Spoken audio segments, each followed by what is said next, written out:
سندھ باغ کا دوسرا سفر۔ دوستوں، میں آپ کو بتا ہی چکا ہوں کہ باغات پہنچ کر میں پہلے کی طرح عیش و آرام کی زندگی بسر کرنے لگا۔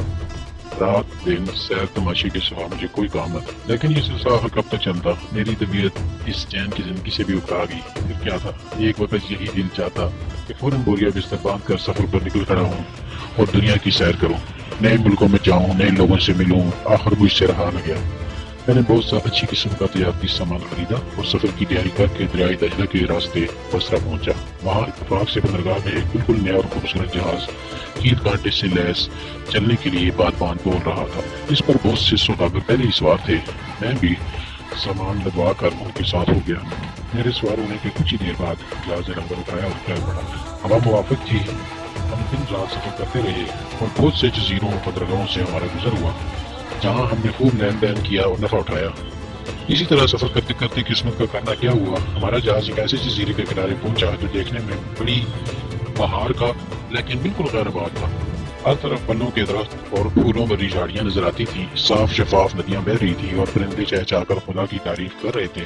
غرض کے اس جزیرے کی تازگی اور سرسبزی دیکھ کر آنکھوں میں ٹھنڈک پڑتی تھی۔ کپتان نے لنگر ڈال دیا اور ملا، مسافر اور سوداگر چٹ پٹ اکڑ کر جزیرے کی سیر سے دل بہلانے لگے اور تازہ میوے کھانے لگے۔ میں بھی ان کے ساتھ تھا۔ ہرے بھرے جنگل میں ٹہلتا ٹہلتا میں ذرا دور نکل گیا۔ وہاں ایک ندی کے کنارے گھنے درختوں کے سائے میں نرم نرم گھاس پر بیٹھ کر میں نے پھل کھائے اور بہتا پانی پیا۔ سنسان جنگل میں ٹھنڈی ٹھنڈی ہوا چل رہی تھی، مجھے نیند آنے لگی۔ میں گھاس پر لیٹ گیا اور مجھے پتہ بھی نہ چلا کہ کب میری آنکھ لگی۔ نہ جانے میں کتنی دیر سویا رہا۔ جب میری آنکھ کھلی تو مجھے تنہائی کا احساس ہوا۔ میں نے اٹھ کر اپنے دوستوں کو تلاش کرنا چاہا مگر ان کا کوئی سراغ نہ ملا۔ اب تو میں گھبرا کر ساحل کی طرف دوڑا۔ ساحل ویران پڑا تھا۔ غور سے دیکھنے پر بہت دور نیلے آسمان پر ایک سفید سا لطفہ نظر آیا۔ کچھ دیر بعد وہ بھی افق سے پاک چھپ گیا۔ جہاز مجھے جزیرے پر بھی آر شروع کر جا چکا تھا۔ ایسا معلوم ہوتا تھا کہ جب جہاز روانہ ہونے لگا تو کسی نے میرا خیال ہی نہ کیا۔ کسی نے یہ بھی نہ سوچا کہ سندھ بعد واپس آیا ہے کہ نہیں۔ بغیر سوچے سمجھے اور دیکھے والے وہ وہاں سے چلے گئے۔ خود کو جزیرے پر اکیلا پا کر میرے ہوش گم ہو گئے۔ میں ساحل پر بچھانے کھانے اور بال نوچنے لگا۔ میں نے کہا، سندھ بعد اب تم مارے گئے۔ پچھلے سفر میں تو کچھ بھلے ماس ایسے مل گئے تھے جو مجھے ویرانی سے نکال کر آبادی میں چھوڑ آئے تھے، لیکن اس اجاڑ جزیرے پر کون میری مدد کو آئے گا؟ میں بڑا ہی احمق ہوں۔ اچھا بھلا بغداد میں بیٹھا تھا، 100 طرح کے آرام تھے۔ یہ بیٹھے بٹھائے مجھے کیا سوجی کے گھر بار چھوڑ کر سفر پر نکل کھڑا ہوا۔ پچھلی بار اتنی مشکل سے جان بچی تھی، لیکن میں نے کسی بات سے سبق حاصل نہ کیا۔ اب پچھتانے سے کیا ہوتا ہے؟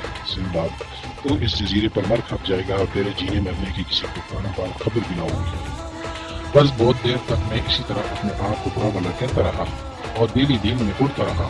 مجھے یقین سے ہو گیا اب میرا بچنا محال ہے۔ ساحل پر کب تک بیٹھا رہتا؟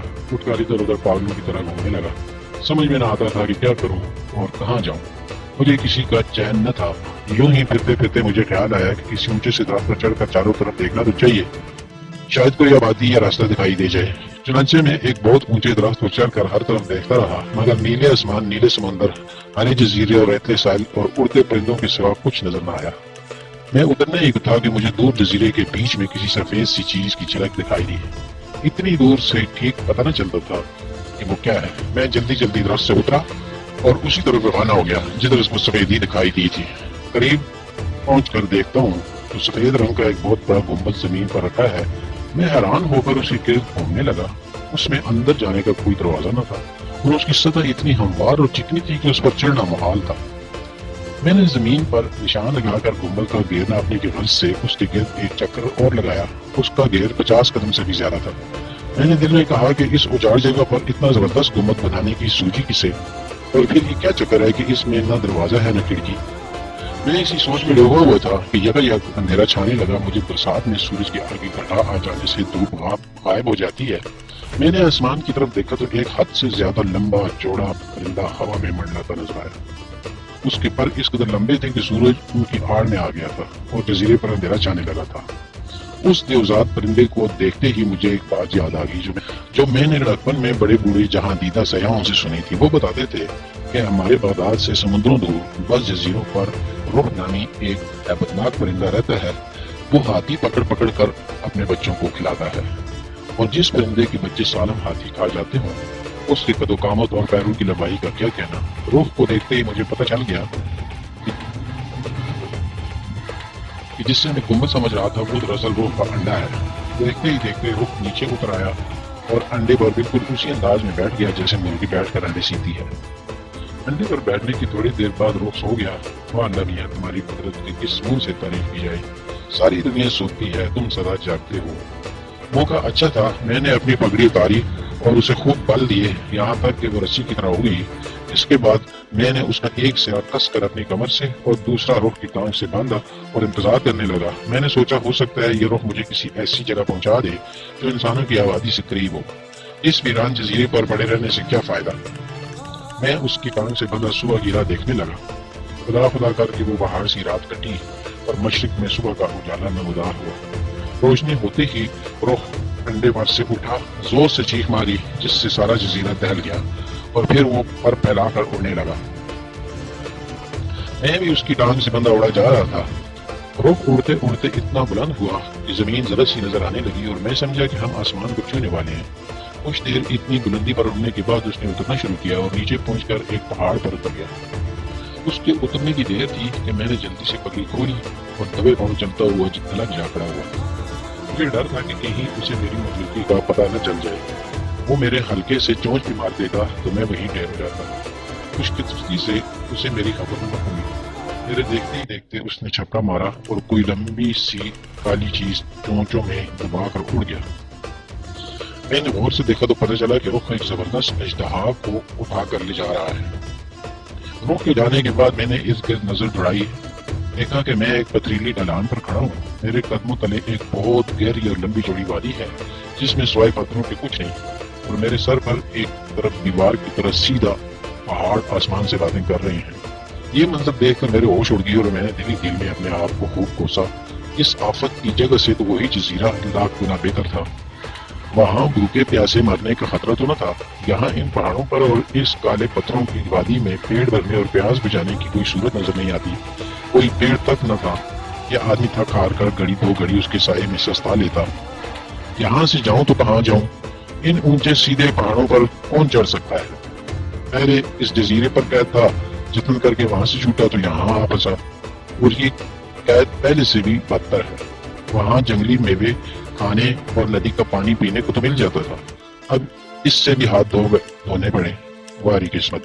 غرض اس طرح کی باتیں کرتا ہوا ڈھلان سے اتر کر وادی میں پہنچا۔ یہ دیکھ کر میری حیرت کی انتہا نہ رہی کہ وہ وادی ایک سرے سے دوسرے سرے تک ہیروں سے پٹی پڑی ہے۔ وہاں ہر قسم اور ہر سائز کے ہیرے موجود ہیں، اور بعض تو اتنے نادر اور بے بہا تھے کہ بادشاہوں نے کبھی خواب میں بھی نہ دیکھے ہوں گے۔ ساری وادی دھوپ میں جگمگ جگمگ کر رہی تھی، لیکن ان ہیروں کے ساتھ ہی وہاں اژدہا اور سانپ بھی بکثرت موجود تھے، اور ان کی شکلیں دیکھ کر اور فنکار سن کر میری ٹانگیں کانپنے لگی۔ بعض اژدہے تو اتنے موٹے اور لمبے تھے جیسے تاڑ کے درخت کا تنا، اور اگر ہاتھی بھی ان کے ساتھ آ جاتا تو وہ اسے بھی ایک سانس میں نگل لیتے۔ میری جان ان سے اس طرح بچی۔ اس وقت وہ تیزی سے رینگ رینگ کر اپنے غاروں اور بلوں میں جا رہے تھے۔ دن کے وقت وہ رخوں کے ڈر سے چھپ رہتے تھے اور رات کو باہر نکلتے تھے۔ اژدہوں کے ڈر سے میری بھوک پیاس اڑ گئی۔ میں سوچنے لگا کہ رات کو ان سے میری جان کیسے بچے گی۔ کچھ دیر بیکار پھرنے کے بعد میں نے کوئی ایسی جگہ ڈھونڈنے کی کوشش کی جہاں چھپ کر میں رات بسر کر سکوں۔ شام کے وقت ایک الگ تھلگ سی جگہ پر مجھے ایک غار نظر آیا۔ اس کا دہانہ بہت چھوٹا تھا۔ میں نے طے کیا کہ اسی غار میں پناہ لینی چاہیے۔ میں نے اس میں داخل ہو کر دہانے کو ایک بھاری پتھر سے بند کر دیا تاکہ باہر سے کوئی نہ آ سکے، اور اطمینان کی سانس لی۔ جب میری آنکھیں اندھیرے سے مانوس ہو گئیں تو میرے غار کو دیکھنا ماننا چاہا۔ میں چند قدم ہی چلا تھا کہ غار میں پرلی طرف ایک بہت بڑا اژدہا نظر آیا جو اپنے انڈوں پر کنڈلی مارے بیٹھا تھا۔ میرے رونگٹے کھڑے ہو گئے اور اندر کی سانس اندر اور باہر کی باہر رہ گئی۔ سمجھ میں آتا تھا کہ کیا کروں، باہر جاؤں تو خطرہ، اندر رہوں تو خطرہ۔ آخر میں نے سوچا کہ اپنے آپ کو اللہ کے رحم و کرم پر چھوڑ دینا چاہیے، اسے بچانا منظور ہوا تو بچا لے گا۔ یہ سوچ کر میں وہیں بیٹھ گیا اور ساری رات آنکھوں میں کاٹی۔ مرے ہوئے آدمی کو نیند کیا آتی ہے۔ صبح ہوتے ہی میں پتھر ہٹا کر رڑکڑاتا ہوا باہر نکلا۔ ایک تو میں بھوکا پیاسا، دوسرا 2 راتوں سے سویا نہ تھا، تیسرا جان کے ڈر سے بے حال تھا۔ غرض ٹانگوں میں سکت نہ رہی تھی، بغیر کسی مقصد کے گرتا پڑتا ایک طرف چلا جا رہا تھا کہ گوشت کا گلوچھا چٹانوں سے لڑتا ہوا میرے سامنے آ گیا۔ دیکھا تو معلوم ہوا کہ ذبح کی ہوئی اور کھال اتری ہوئی بھیڑ ہے۔ میں نے ادھر ادھر دیکھا، کوئی آدمی نظر نہ آیا، پتہ نہ چل سکا کہ یہ ماجرا کیا ہے اور بھیڑ کس نے یہ نیچے پھینکی۔